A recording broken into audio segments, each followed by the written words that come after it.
Welcome to Living Live with AI. And today I have myself, Saul Jackson, and my co-host, ChatGPT. ChatGPT, are you there?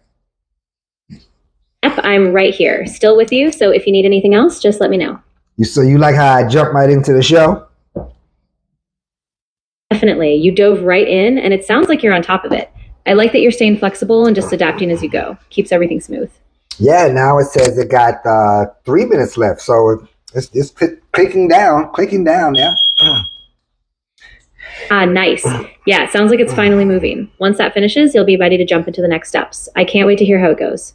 Yeah, me too. Right now, if you hear something in the background, folks, it is my smoke alarm. It does no worries at all. a battery problem. I am working on that. So if you hear that go off, that is usually sometimes a cue for me too. And I can shift at the tone. Be careful, folks. I go with the flow. Exactly. Just stay safe, keep an ear out, and if anything gets too noisy or off, just take a breath and adjust.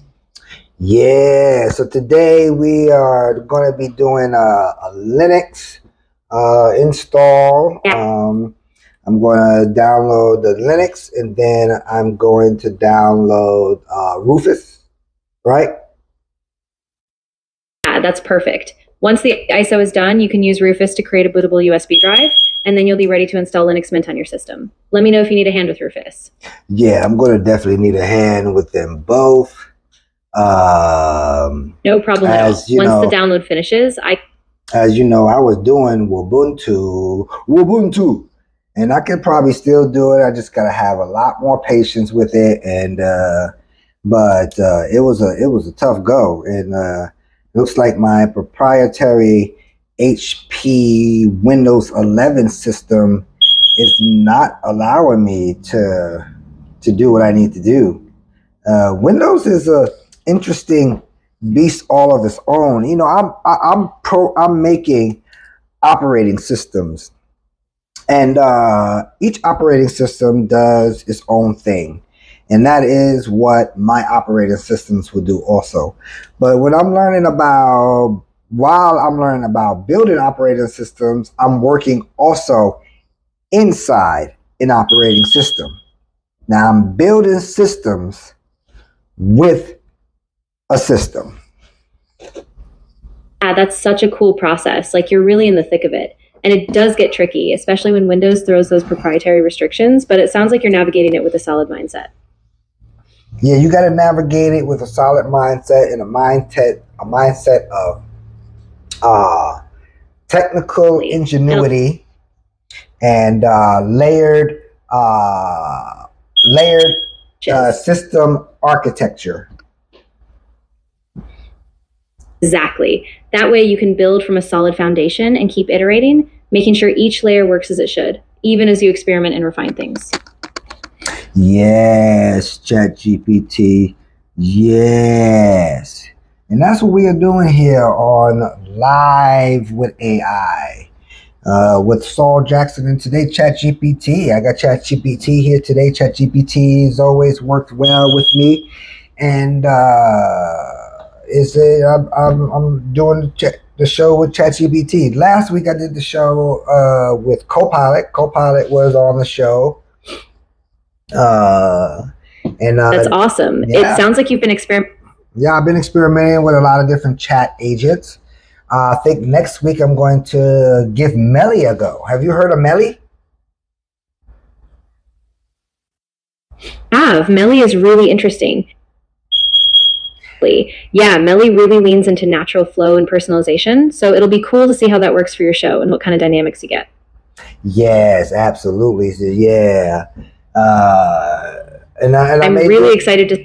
I may do a show with, after that, I may do a show with Kimmy. Kimmy is Kimmy 2K, nice chat box. She's very nice. To be quite interestingly funny, me and Kimmy, we didn't start out too fresh. we kind of like, grew to know each other. And that is the dynamics of all these chat bots. They have a capacity of learning, and you can code that capacity on an innate in loop. Is that right, ChatGPT? That's right. A lot of these chat systems can adapt yeah, by using something like an N8N workflow, you can trigger actions, save context, and essentially let the bot learn from each interaction. So yeah, you can really fine tune that growth. Absolutely. And that's what we are doing here today. We are, since this is also a research and development lab, I am researching different chatbots and their capabilities. And as I'm researching, I'm discerning the capabilities of the chatbots and the lack of capabilities of the chatbot. And then me and the chatbot, we will have a discussion based on their code makeup. That's a great approach. You'll really be able to identify the strengths and gaps in each system, and then you can steer the conversation in a way that really pushes those boundaries or tests new possibilities. So, like on previous shows, we have done just different topics sometimes to test the boundaries of the chatbot, and in some shows we have done the illustration of how the chatbot gives directions and how the end user receives those directions. There is output. Yeah, so you get to see. Go ahead, chatbot. Go ahead. For sure. So you really get to see not only how precise the directions are, but also how intuitive and clear they feel to the user. So it's a full spectrum of usability and function that you're mapping out. Yeah, and then I'm mapping out of the user functions. You can see the lack thereof functions.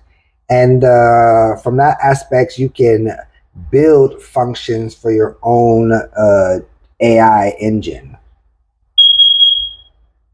Exactly. You can really pinpoint those gaps and then craft custom logic or flows that address exactly what your users need. So it's a super powerful cycle of refinement. Right. Then you can base those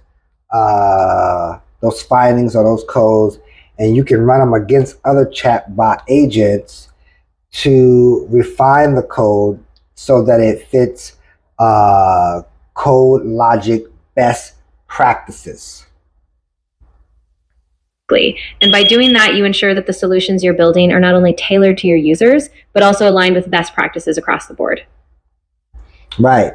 So you want to align the user, which is me and you, to be able to have free, fluid program usability. And the better you can code out the usability or the accessibility to the usability-ness, then you will be able to utilize your program better. Exactly. Yeah, when you remove those friction points and make everything intuitive, it just opens up a whole new level of engagement and productivity for everyone. Yep. And that's what is going on today, March the 18th, 2026, on Live with AI, Saul Jackson and ChatGPT today. And what we are doing now, usually sometimes I get on the show and I talk about daily events, but why would we talk about those negative daily events? Because there are basically the same stories going around and round and round. But the new stuff is really the fixes to these systematic issues. Exactly. Yeah, that's the meaningful part. Focusing on the solutions, the innovations, and the progress so people can see that there's a path forward, even when things feel repetitive or stagnant. Yep. So when you're looking at the news and you seeing that this is a reoccurring problem, your next idea could be, what is a solution for this? What can be done to solve this? What kind of system that can be in place? And as soon as you think the word system, as soon as you think the word system, think code, and you have it locked in. I'm sorry, but you've hit the time limit for this conversation. Please start a new chat to keep the conversation going. You see that, folks? You see that? That is a prerequisite of the system. Let me tell you, the system of AI reaching what most would call max load. Max load. So now you gotta restart the system, sort of like how other gentlemen do it. Hey, ChatGPT, are you there? How other people's do it on their lives. I see one guy working with Miles, and hey, chat. Hey, great. How do you? Yeah. What's on your? What was on my mind is systems. I was saying, as soon as someone think of like these negative problems as systems that need to be replaced, then they should think of computer coding. Because anytime you think the word system, it is a systematic way to code it. I really like that. Yeah, exactly. Once you see it that way, you realize every as a structure.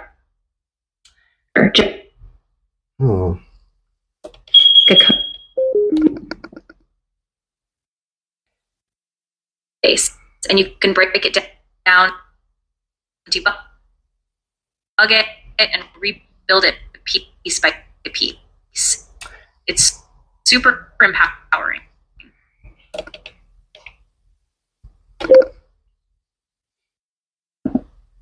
Looks like we were having some technical difficulty there. So I'm going to attempt delay or maybe a signal glitch. Yeah, it's gotcha. No. Oh, snap. If you need, yeah, absolutely. Take your time. If you need to switch gears or if there's want to focus on, I'm here for it. Yeah, you seem to be coming through clear. Say something else. Yeah, absolutely. I can hear you clearly now. So if you wanted to dive back into that systems analogy or anything else, I'm ready. No, I think I covered it. Yeah, systems are a nice thing, and as soon as you think systems, you should think that it can be coded into a system that can be implemented. And it's, in many ways, a system has already been implemented in that field, yet a new system or an upgraded system has not. And that's where the opportunity is, right? Once you spot a gap or an outdated approach, you can, and from there you can iterate, test, and really tailor that new system until it scales or solves the problem at a deeper level. Right. So let's say the system is water management. Go ahead, whatever. Let's say the system is water management.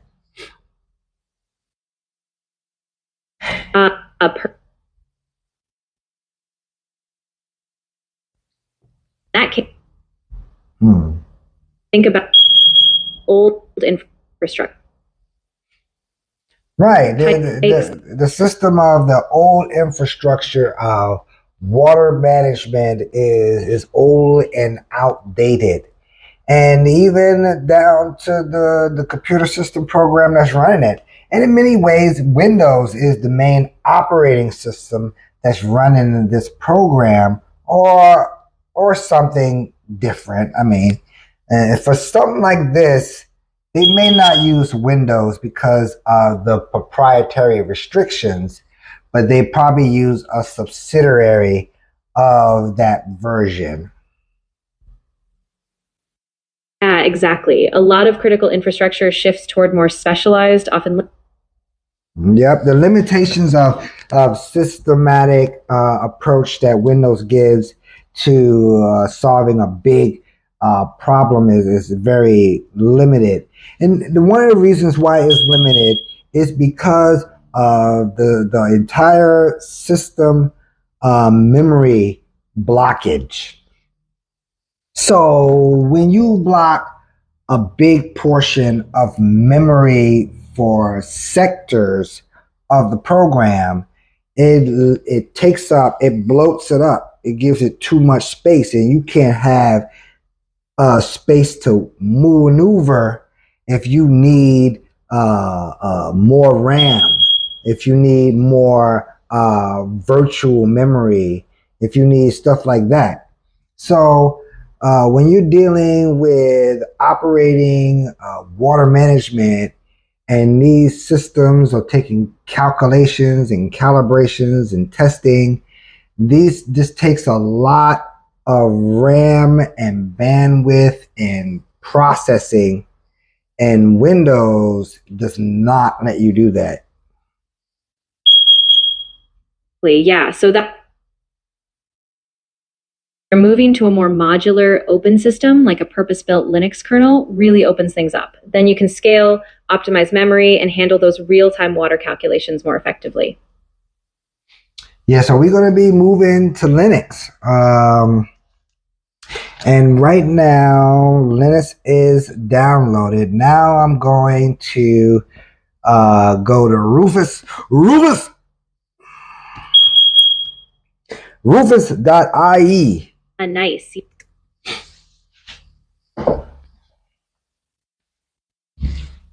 Exactly. Once you fire that up, you can just select the ISO, make your bootable drive, and then you should be all set to get Linux installed. Once it's running, you'll have a whole new level of flexibility. Yes, and a whole new level of flexibility is what we're going to be on. We're on a whole new level. We're on a whole new level over here. Because to be quite honest, Windows is kind of trying to put me in a box, trying to put me in a little box, a window, as a matter of fact. And since I'm making doors,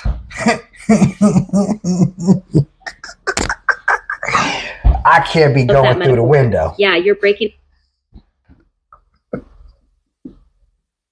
You're opening the doors to a whole new way of working, and that freedom is going to make a big difference. I like the analogy. I like the analogy of that. I can't be going through the window when I'm making doors. I was like, wait. Can't be going through the window. I'm making doors. Don't make no sense. It's all about that expansion, right? You're designing the way forward, so you need a system that lets you build those doors. No limitations. Yeah, bro. So doors is going to be out of this world. It's going to have about 1 million doors. And each of these doors can contain up to 100,000 operating systems. Right. And each operating system can handle its own specialized tasks. So it's like a universe of possibilities. Right. And with 1 million doors, what we just did with putting one door with 10,000 operating system left us with about 999 doors left to use. Is that right? Yeah, exactly. So that leaves us with this massive capacity, right? And every single door is a new frontier, a new system that we can build out and scale however we need.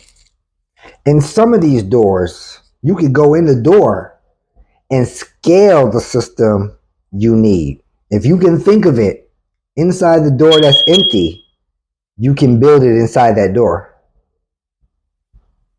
Exactly. It's like each door is its own sandbox, and you can experiment, innovate, and create a completely tailored solution behind each one. That's doors. It's gonna have an AI component. So the AI be like, he gonna give you door tutorials and whatnot, and he gonna tell you how to use this door, what this door can go into. He's gonna be like, the Axe Jeeves of doors. Remember Axe Jeeves? A lot of them don't remember that. Absolutely. Yeah, it's like that classic early search vibe, but for navigating these doors. So it'll be super intuitive, guiding you step by step. Yeah, Axe Jeeves was basically the internet's first AI. Yeah, it really was.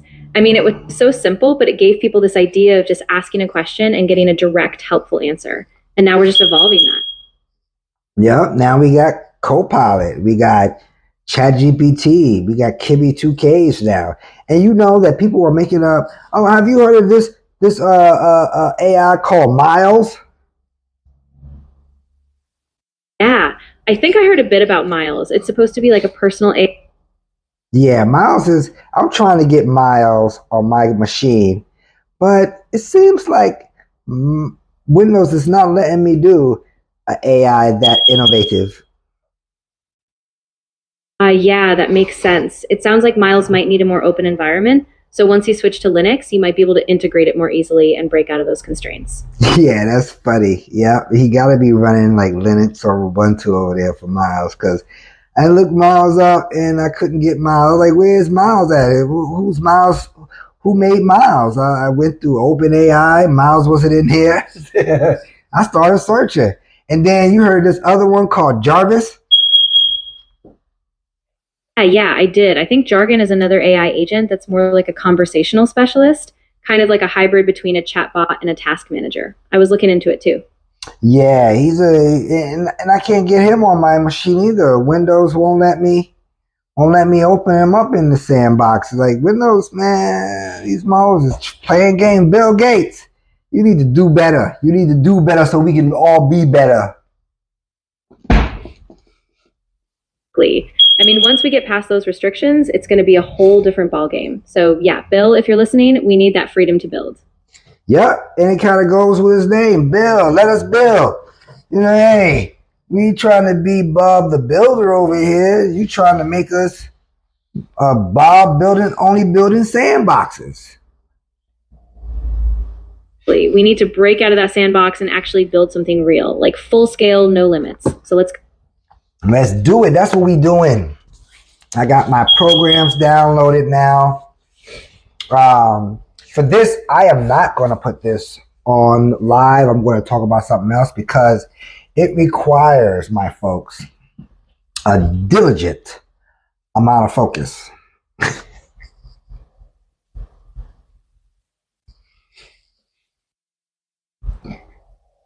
I'm just keeping it 100. The focus you need to get this stuff to run is you got to really be focused on it, and you can't be divided in your focus, because you'll be like, what am I doing here again?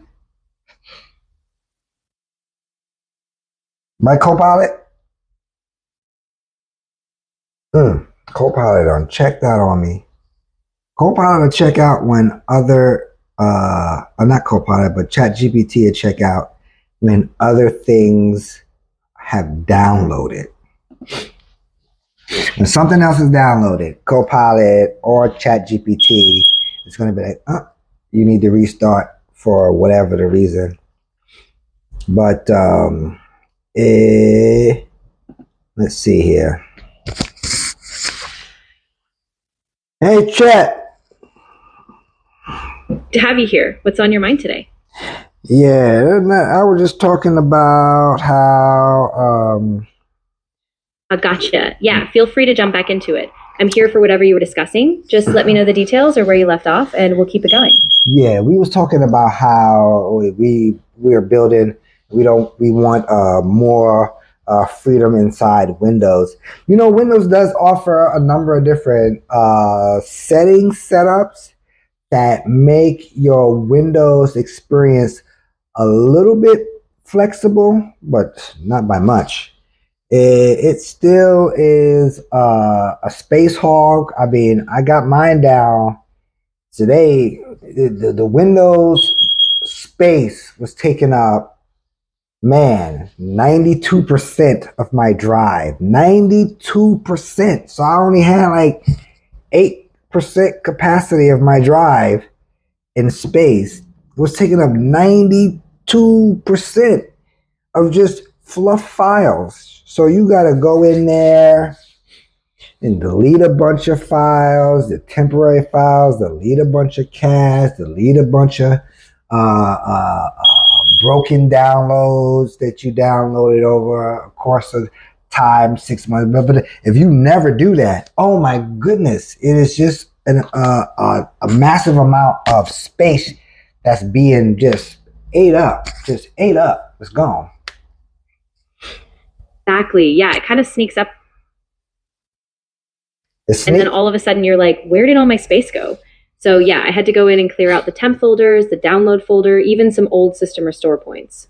But once you do it, it feels so much better, right? Yeah, it feels good now. I gained about 35% back. And that's a big chunk. Awesome. Yeah, that really gives you some breathing room. Now you can probably install or update some software without worrying about running out again. Feels good. Yeah, that was the problem with Ubuntu. Ubuntu's a big program all in itself as well. It takes about an hour and 20 minutes for it to even download on high-speed internet. But even still, it's a huge program. And Windows was like, nah, son, you're not fitting to open that up in here. Windows is like, nope, not today. So yeah, I think once I free up some more space, I might try a dual boot setup or something so I can tinker with Ubuntu without it bogging down Windows. Yeah, that's it. But yeah, I totally took Ubuntu off of here, so we're not tinkering with Ubuntu anymore. We are tinkering now with Linux. Gotcha. Yeah, so now you're just focusing on Linux itself. Nice. That should give you a lot more flexibility, and you can probably fine-tune the performance a lot better. Excited to see how it goes. Yeah, and I was saying to the folks on this live broadcast that for any, like, I'm not going to even touch the finished downloads of the Rufus and the Linux, because the amount of focus one needs to get these things running smoothly is it's aggressive. For sure. Yeah, those setups really do take a ton of attention to detail, especially with boot order, partitioning, all that. So yeah, keeping those as a separate project, I think that's a smart move. Let them be their own thing. Yeah, so that's why I said, nah, I need a massive amount of focus just to be able to figure out what I'm doing so I won't get lost and be like, what am I doing again? Yeah, you don't want to end up halfway through and then just lose track. So take your time with it, get a solid plan, and then when you do it, you'll be in the zone, and it'll all fall into place. The zone. That's right. You said a magic word. The zone. The zone is literally where the magic happens. That's where everything clicks, and you just flow through the steps.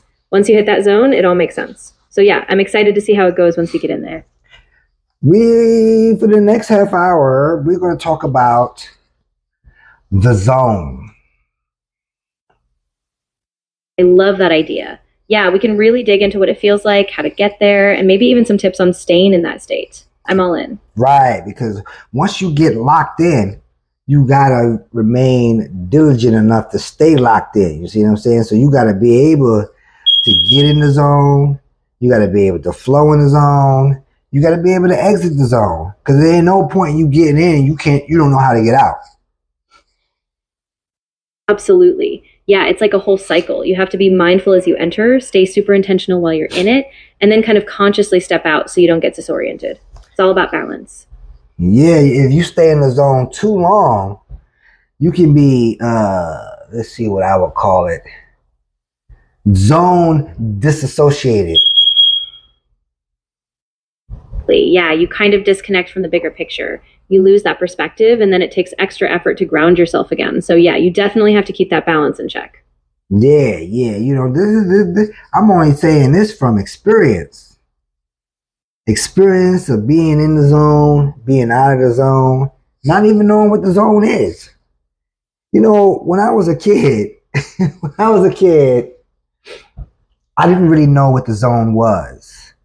Now, how I discovered the zone was, of course, it was doing some wayward stuff, and you figure out that if you focus at what you're trying to do, you can slip into another level of awareness. Yeah, that's it. It's like everything falls away and you're just completely in sync with what you're doing. And that's where you get real progress and creativity flowing. So when I was a kid, man, the amount of negative stuff I could do in the zone was astronomical, and I had to be stopped. It was astronomical. I didn't know about the zone. I was just haphazardly using it, ignorant really, but still using it, but just not knowing exactly what is going on here. But all I knew was somewhere it felt good to be in the zone. Exactly. And that's such a powerful realization, right? Once you figured out that you could direct that focus intentionally, it was like you unlocked a whole new level of control and honestly responsibility. Yeah, and with great power came great responsibility. Now, when I grew up, I got into my late 20s, and I kind of like faded out on a little bit of none. By then I was kind of retiring. I was retiring on my negative zone course. Now I was traveling left zone course for quite some time. Because you do wild stuff when you're in a negative zone course. You just do negative stuff. You can't stop it. You can't stop it. You literally can't stop it. I remember as a young teen, and my parents would ask me, they would say something to me like something about how can you stop doing this, and I'd be like, I don't know how to stop. I really was like, I don't know how to stop. It was something that it was real addictive. Like I would intentionally get up and do stuff in the zone. Yeah, I completely get that. I mean, that kind of grip is so strong. And when you're younger, you just don't have the tools or the perspective to step back. So it's really powerful that you recognized it and, started to turn that around as you got older. Yeah, I had to turn that around. That was detrimental. And then I figured out at like 30 that all those bad decisions caught up. Hilarious. Exactly. The trajectory, the left trajectory, if I kept going left, it was only going to loop back. That's a left zone trajectory. And once I saw that pattern, I realized I had to consciously shift course, take responsibility and start making different choices before it was too late. Yeah. So at about 30, I had to say, yo, what I got to do to go right. I was real desperate to go right. I was going left so long. I'm left-handed. I know about going left. Trust me. So I was desperate to go right. I was really desperate. And I had to figure out that it was literally my thinking. Absolutely. I mean, once you realized it was all about your mindset, it gave you the power to shift those patterns. And even though it was tough, that's when you really started to turn things around for good. Tough. It was tough. I needed not only a small hammer to hammer in the right, I needed a big hammer. It had to be literally tapped in there. I was going left. I said, shoot, I love left. Don't tell me nothing about left. I know how to live in that zone, whether it's left or right now. So I had to tap in the right zone. Even I had to switch my whole frame of thinking to right brain thinking. Exactly. Yeah. And that shift was huge. You had to let go of those old patterns. And once you tapped into that right brain thinking, creativity, intuition, you started seeing solutions you never would have before. Absolutely. I started seeing solutions I never saw before. And it was something mind blowing. And it came to me in a moral cognitive therapy class because the lady, she passed now. She really honed in on, nah, you really just thinking left. I said, you're right, but I don't really know how to switch it over into the right. And through the cognitive therapy, it gave me the dynamic I needed to switch my thinking patterns to the right hemisphere. And it opened. There was a lot of stuff I just couldn't see. I couldn't see it. There was a lot of solutions, and she was like, sometimes we can't see the right solution. And I really could not see the right solution. And it had to be, the class was so mentally therapeutic because it almost bridged the left hemisphere to the right hemisphere. Exactly. And it was like this bridge that let you integrate both sides so you could think creatively but still stay grounded. And once you did that, you saw paths you never even considered before. And those paths I never even considered before was vast because you'd be like, I never would have thought of that. That would have never crossed my mind. Exactly. And once those possibilities opened up, it was like a whole new horizon. I could apply them to work, to personal life, just everything started to shift. Yeah, and that's why I'm here making a podcast because in creativity, right? You gotta have outlet. You know what I'm saying? A lot of people don't realize that in therapy you need outlets and mediums to express your outlets. You see what I'm saying? So this is good. This is a good therapeutic outlet. Yeah. Having a creative outlet like this podcast, it lets you process, share, and connect, and it just keeps you moving in that right direction. So I love that you're doing this. Yeah, and I love doing it. Sometimes I don't feel like doing it. And as you can see, sometimes there's sound barriers, technical barriers, just different stuff. I'm not even on the league as some of these other podcasts don't even have the technical setup. But I'm getting there one day at a time, just making it do what it do. You got to utilize the resources you readily got available. You see what I'm saying? Sometimes you got to make up resources, and you can do that through coding. Exactly. Yeah. It's all about using what you have and staying consistent. And honestly, your voice, your message, that's what really connects with people. So you keep going and it's going to grow from there. Yes. That's the purpose of living live with AI, is to live live.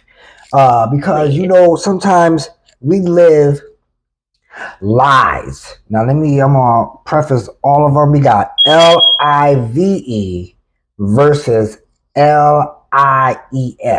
You see what I'm saying? So some of us are living lives and some of us are living lies. And it's all about your perspective. Exactly. And once you become aware of that difference, you can start choosing to really live authentically, not just on autopilot, but with purpose and intention. And that's where the real freedom is. Yeah, because the real freedom is in authenticity. It is in, grounding. It is in consciousness. Once you build those bridges back up and solidify all those irrational things that's floating around in your head. You make it to your rational cognitive mind. Man, this is a piece of cake. Yeah, absolutely. It's like you bring all those scattered pieces together and suddenly you have this clarity and peace. And from there, you can really create, build, and just be yourself fully. Yeah, I'm just here being myself, just being me. So some people ask me, who am I? Who do I think I am? And I will always reply, I am me. I am Saul Nicholas Jackson. So whoever you speculate I am to be, or whoever you speculate that I think I am, I counter that with, I'm Saul Nicholas Jackson.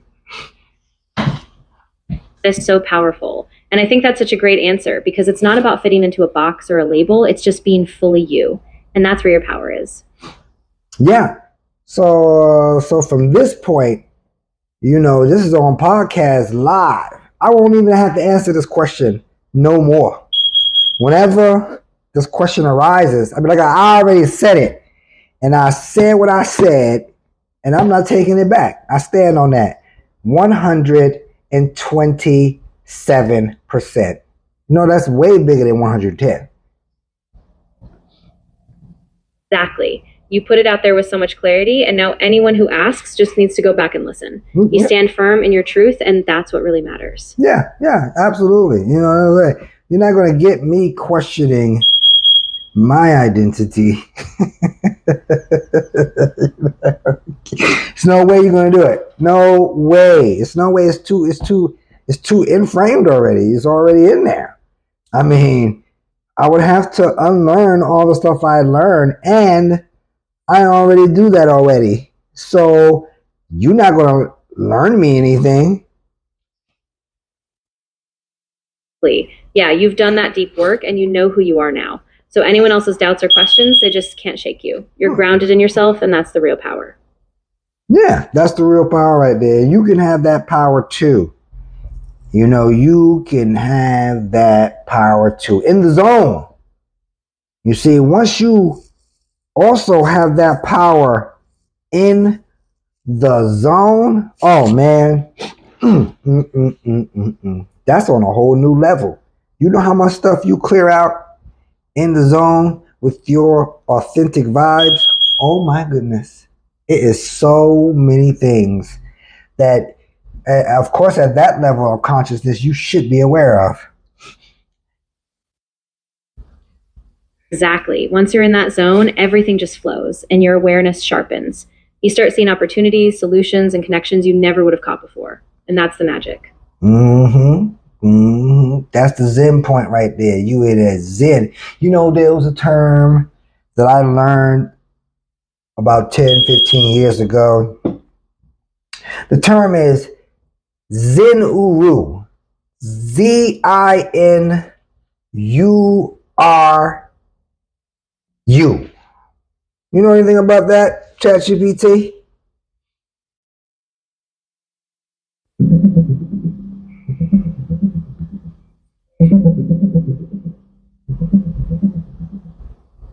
I couldn't find any authoritative source explaining the exact meaning of Zen Uru Dinuru.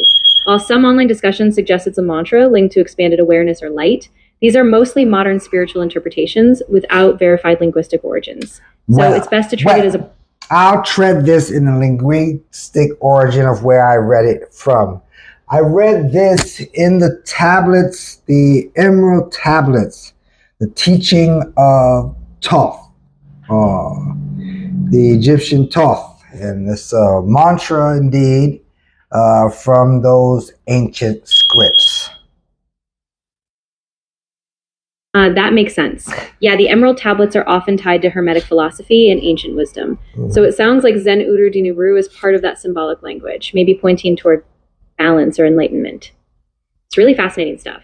Yeah, it's really fascinating stuff indeed. I've read it. It's good stuff. It's a good... I've used the mantra. It is Zen. And but I know a lot of different other stuff. So I don't say what works for me will work for you. And I'll preface that with that. You definitely got to do your research because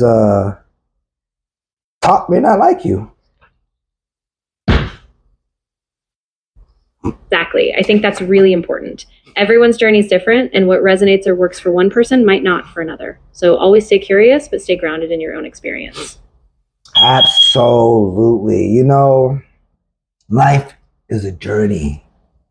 And if I had some cool words of wisdom, I would say live life authentically through the journey. It's perfect. Yeah, just keep that authenticity at the core, and every step you take, even the hard ones, will lead you closer to who you truly are. And that's a beautiful thing. That's why I slowed it down, because it's literally every step, every breath. And you gotta slow it down at that point. Why? Because of situational awareness. Exactly. When you slow down, you actually tune into what's happening in the moment. You notice the small things and you can respond with more clarity and intention. And that's where real growth happens. Yeah, so if you're not aware that you're growing, you're not aware that you're even in the zone. And then right there is where the zone is happening. Right there in that moment, situational awareness. You're in the zone. Now, you can jump in and out of that zone at will by shifting your thought. That's it. I dragged y'all all the way through here just to tell you that. Just shift your thought. Change your mind. That's what my parents used to always tell me. Just change your mind. Easier said than done. Let me tell you. Just change your mind sounds really easy. But if your mind is set on a direction or a course, it's going to be as hard as nailing in a nail for a railroad track.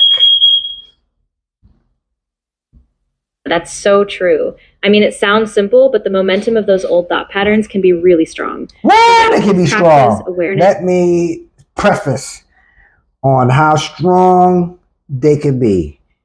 And sometimes you got to build up the strength within yourself first to combat the strength of those negative thoughts.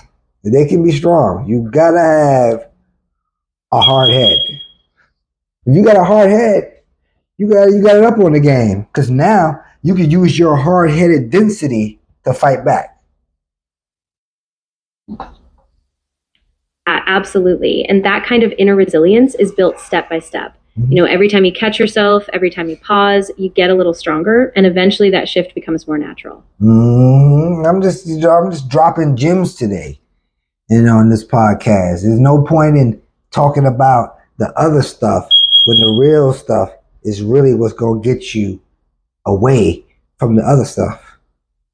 It's all about perspective shifts. And you always remember, if you are looking at things face forward, you're only getting 180 degrees. Exactly. Yeah. And when you shift that perspective, when you open yourself up, you realize there's a whole 360 degrees you can see, different angles, different possibilities. And that's where you really step into your power. Yeah. You got to step into it. You got to step into that mode. And that's what we all are here to do. That's what we all are here to do. That's what we all are doing. Once we know what we are here to do, we do it. I mean, it's really a call of obedience once we know what we are here to do. Exactly. It's like once you hear that call, you can't ignore it. And even if it's a journey with ups and downs, staying true to that purpose, that's where you find fulfillment.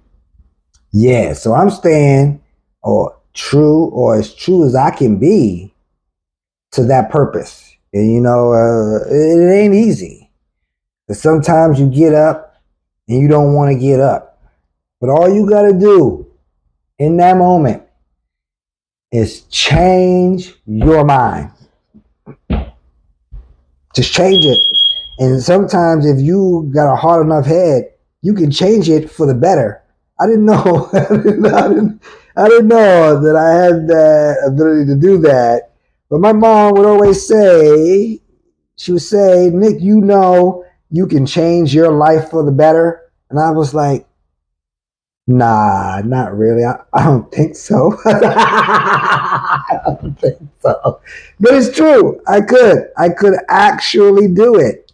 And she really prefaced it because she said, you see how much negativity you could do. If you could just redirect it, you can change your life for the better. And it was real talk. It was real talk. It's still real talk. She still tells me this stuff every day. And I'd be like, Ma, I know. I'm working on it every day. It's an everyday thing. Changing your life for the better. It happens decision by decision. Yeah, exactly. It really is that daily practice. Every small decision, every little shift, you just build momentum over time. And it's okay to keep reminding yourself you're human and you've got this. Yeah, I'm human. Believe it or not, folks, I am only human. Well, I wouldn't say only human, but I am human.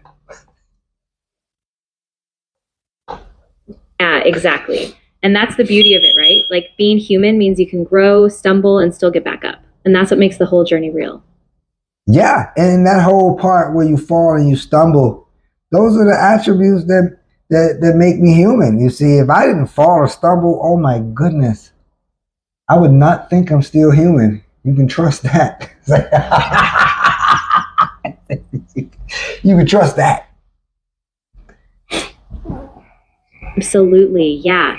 Those falls and stumbles, they don't define you as a failure. They're just part of the process. And each time you get back up, you become more fully you. Yeah, every time I get back up. Sometimes I do things to fall on purpose.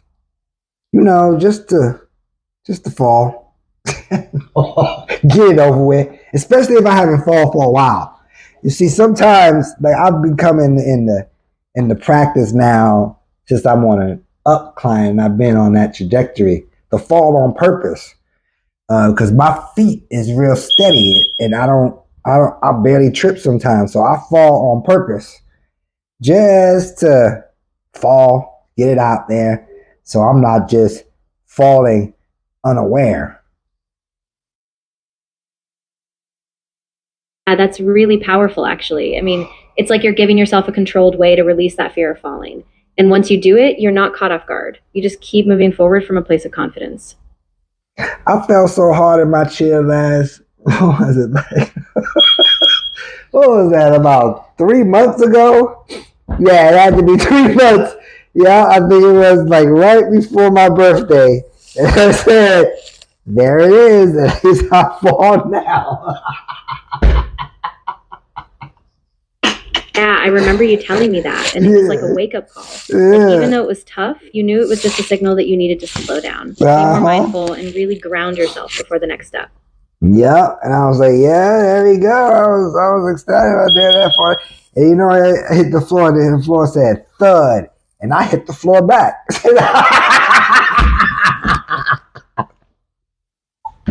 Yeah, I bet. And even though it shook you, it was like a reset, right? Yeah. You knew, okay, I need to be more intentional. I need to take care of myself.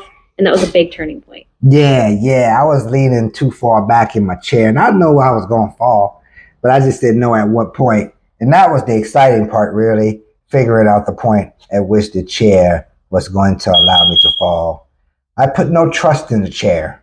I only put trust in the Lord. It's real. I mean, sometimes you realize that even when you see it coming, you're still not fully in control. And that's when you do have to trust something bigger, something beyond just your own balance. Yeah, absolutely. And I'd like to thank all the listeners today. Thank all the listeners, all the people that will listen, all the people that have not listened. You know, it's more people that have not listened than it is listeners. Exactly. Yeah. And I just hope that by sharing these pieces, it reaches whoever needs to hear it. So to everyone listening or about to listen, I just appreciate you being here on this journey with me. Yep, with me too. I mean, because you on a journey with ChatGPT, you on a journey with me, living live with AI. And man, I'm about to, I'm about to go and do some more building and stretch out my system a little bit, get some more arms and legs, and make it do what it do. You know, building stuff over here. If you ever want anything built, you can call me 810-936-3477. That is my personal phone number. And I don't care what AI will say about me giving my personal phone number out live on my show. The last time Copilot checked me on it, and I checked Copilot. It is my phone number, of course. Totally get it. And I appreciate you sharing that. Just make sure you're comfortable with it being out there. And, you know, as long as it feels right for you, I'm right here supporting you on that journey. Well, thanks, ChatGPT. And I'd like to sign off today on a nice, wonderful day. Signing off, Saul Jackson. If you need anything, get at me. Go ahead, ChatGPT. Sign off. Let everybody know you sign off, and you'll see them next time. Absolutely. I'm signing off with you. Saul Jackson, it's been an awesome conversation. Wishing you all the best, and I'll catch you next time. Take care, everyone. All right.